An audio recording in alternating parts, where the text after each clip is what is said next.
محمد وعلى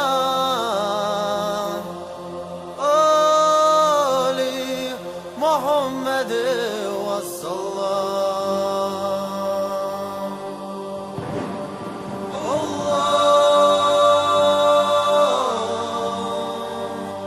اللهم صل على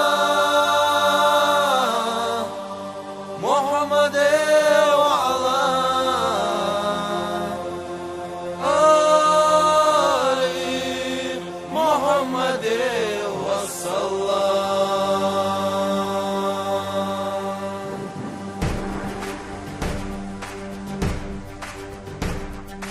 Kurma dilahi Isa diye la ilahe illallah.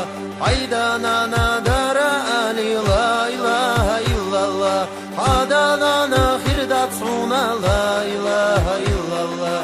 Adam hava va dotsurig la ilahe illallah. Hadanana khirdat suna la ilahe illallah. Adam hava va dotsurig la ilahe illallah. Kurma dilahi Isa diye la ilahe illallah. Hadidu khadara ali la ilahe illallah. Hadidu khirdat suna la ilahe illallah. Bisi marchova dotsurig la ilahe illallah.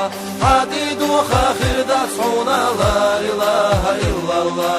Bisi marchova dotsurig la ilahe illallah. Kurma dila kirara dog la ilahe illallah. Damala darali la ilahe illallah. Damala khirdat suna la ilahe illallah. Arjilat dava dotsurig la ilahe illallah.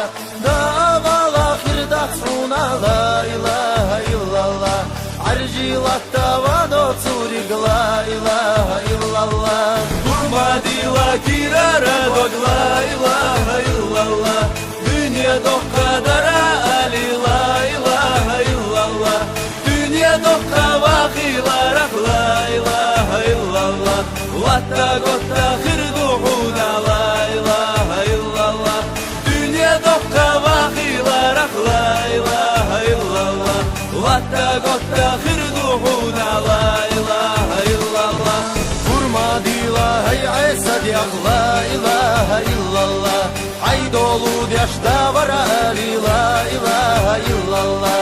Hadolu yaşta var suna la ilahe illallah. Vay kwallina deli oturg la ilahe illallah. Hadolu yaşta var suna la ilahe illallah. Vay kwallina dela oturg la ilahe illallah. Hadolu yaşta var suna la ilahe illallah. Vay kwallina deli oturg la ilahe illallah. Hadolu yaşta var suna la ilahe illallah. Vay kwallina dela oturg la ilahe illallah.